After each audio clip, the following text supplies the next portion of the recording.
చిత్తూరులో సంచలనంగా మారినటువంటి దొంగతనం ఏదైతే 6 వ్యక్తులు తుపాకులు తీసుకొని వచ్చి బెదిరించి దొంగతనాలకు పాల్పడ్డారు. ఇది ఒక్కసారిగా చిత్తూరులో ఒక భయాందోళన నెలకొనేటువంటి పరిస్థితులు ఏర్పడ్డాయి. ఏదైతే సంఘటన జరిగినటువంటి ఈ యొక్క ఇంట్లోనే ఈ యొక్క షాపింగ్ ఈ బిల్డింగ్లోనే మనం ఉన్నాం. ఈ ద్వారం గుండానే ఏదైతే వెనుక వైపు నుంచి వాళ్ళు ఈ మెట్ల ద్వారా ఏదైతే పైన ఉన్నది 3rd ఫ్లోర్, 2nd ఫ్లోర్. ఈ యొక్క పైన ఫ్లోర్లో యొక్క యజమాని ఉంటారు. ఇది మనం ఉన్నదంతా కూడా ఏదైతే షాపింగ్, దీని కింద బ్యాంక్ ఉంటుంది. మనతో పాటు ఈ యొక్క యజమాని వాళ్ళ కొడుకున్నారు. ఒకసారి ఏం జరిగిందో ఆయన అడిగి తెలుసుకునేటువంటి ప్రయత్నం చేద్దాం. ఎన్నింటికి చూసారన్నా, మీరు గుర్తించారా? ఏ టైంలో మీకు ఇదంతా జరిగింది? ఇది 6:30కి సార్ వచ్చింది వాళ్ళు. నేను వచ్చి 3rd ఫ్లోర్లో ఉంటాను, మదర్ వాళ్ళు 2nd ఫ్లోర్లో ఉంటారు. మా మదర్ వచ్చి అరుస్తున్నారు. అంటే ఆ ఇంట్లో ఉన్నారు, వాళ్ళకి హెల్త్ బాగలేని కొన్ని రోజులు నిండి. సరే ఆమెకేమైనా అయిపోయిందని ఏమనేసి మా మిస్సెస్ 1 రూమ్ నుంచి సౌండ్ వస్తుంది, అరుస్తున్నారు. ఎందుకు అరుస్తున్నారు, పోయి చూడు అన్నారు. పోయి చూస్తే వీళ్ళు స్పెట్స్ వేసుకొని సరే ఎందుకు వింతగా నేను నిద్రమత్తులో పోయినాను, నాకు అర్థం కాలేదు. సరే నన్ను కూర్చోపెట్టేసినారు, దారం ఎత్తుకున్నారు కట్టేదానికి. అందులో మా ఫాదర్ కింద ట్యాంక్ దగ్గర పోయి చూసి లిఫ్ట్లో వచ్చారు. లిఫ్ట్లో వచ్చి ఆయన కింద పోలీస్ వాళ్ళు ఉన్నారు, మీరు ఎవరు, మా రిలేషన్ పోలీస్ అని కొంచెం గట్టిగా వచ్చి వాళ్ళని కొట్టడము, వీళ్ళు కొట్టడము.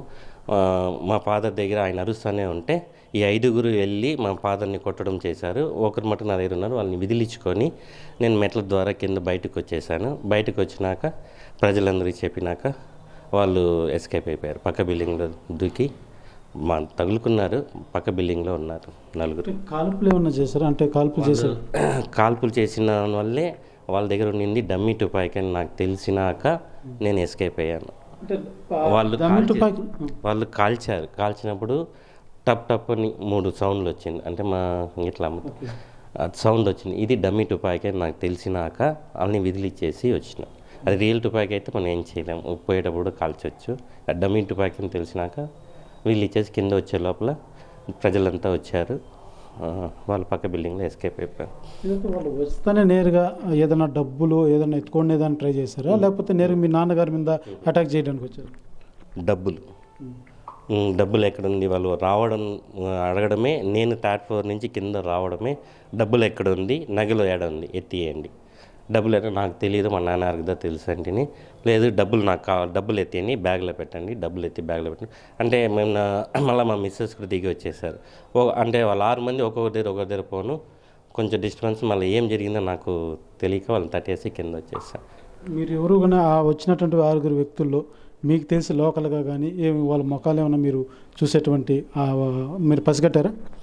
లేదండి, వాళ్ళు ఇంతవరకు ఎవరు వాళ్ళ ఫేస్లు ఎవరు తెలియదు, చూసింది లేదు నేను. ఇంకెవరికైనా మీతో గాయాలు కానీ? మా ఫాదర్కి గాయాలైంది. అదే ఆయన్ని కొట్టడంతో చెయ్యి కోయడము, ఫస్ట్ నాకు కూడా ఇక్కడ కత్తి పెట్టారు. మళ్ళీ మా ఫాదర్ రాగానే ఆయన దగ్గరికి వెళ్ళిపోయినారు. ఆయన కూడా కొంచెం గాయాలు, తల ముందర, వెనకాల, చేతులు. ఇది ఇప్పుడు కొత్తగా ఇంకొక వినబడుతుంది ఒక మాట, ఏదైతే లోకల్గానే కొంతమంది వ్యాపార పరంగా ఏదో వేరే వ్యక్తులను బయట నుంచి తెప్పించి కూడా ఈ పన్నట్టుగా కూడా కొంతమంది భావిస్తున్నారు. మీకేమైనా అటువంటి వ్యాపార పరంగా ఏమన్నా అలాంటి వాళ్ళు ఉన్నారా ప్రత్యర్థులు? అట్లేం లేదు సార్, మనకేం కాంపిటీషన్ అట్లంతా ఏమీ లేదు. మనం ఎంతసేపు అంతవరకు మరి ఎవరు చేసిందంటే ఏమీ లేదు, నాకు తెలిసిందంటే ఎంత. అంటే గోల్డ్ కానీ డబ్బులు కానీ ఏం పోయింది లేదు, అందరిని బట్టి ఏం సేఫ్ అని ఏం లేదు. గాయాలు మట్టుకు అయ్యాయంటే ఫాదర్ గారి. ఒకసారి మీరు వాళ్ళు ఫెస్టివల్ మీకు పెట్టినప్పుడు మీ పరిస్థితి ఎట్లా ఉంటుందన్న? ఏం పరిస్థితి, ఏం చేయాలో అర్థం కాలేదు. గమ్మున కూర్చోన్నాను. మా ఫాదర్ వచ్చి మీరు ఎవరు, మేము పోలీసు వాళ్ళు ఉన్నారు కింద, ఆయన వచ్చి అరియడము, కొంచెం ధైర్యంగా ఈయన కొట్టడము. అప్పుడు ఆయన కొట్టడంతో నేను కొంచెం ముందు దూరి వాళ్ళని అట్లా చేసి ఎస్కేప్ అయ్యాను. నా గారి పేరు చంద్రశేఖర్, మీ పేరండి? లోకేష్. ఏదైతే యజమాని పేరు చంద్రశేఖర్, వాళ్ళ అబ్బాయి లోకేష్ కుమార్. ఏదైతే జరిగిందంతా కూడా ఏదైతే వాళ్ళు వెనక వైపుగా మనం చూస్తున్నాం, ఈ యొక్క ఎంట్రన్స్ ద్వారానే వాళ్ళు పైకి రావడం జరిగింది. ఇది మొదటి ఫ్లోర్. ఇది 1st ఫ్లోర్లో షాపింగ్ మాల్ ఉంటుంది, సెకండ్ ఫ్లోర్లో హౌస్, థర్డ్ ఫ్లోర్లో కూడా హౌసే ఉంటారు. ఏదైతే సెకండ్ ఫ్లోర్లో వాళ్ళ తండ్రి చంద్రశేఖర్, వాళ్ళ అమ్మగారు ఇక్కడ పైన నిద్రిస్తున్నారు. వీళ్ళ అబ్బాయి ఎవరైతే లోకేష్ వాళ్ళు థర్డ్ ఫ్లోర్లో ఉంటారు. మనం చూస్తున్నదంతా కూడా ఇది షాపింగ్. ఈ యొక్క షాపింగ్ ఫస్ట్ ఫ్లోర్లో ఉంటుంది, కింద బ్యాంక్ ఉంటుంది.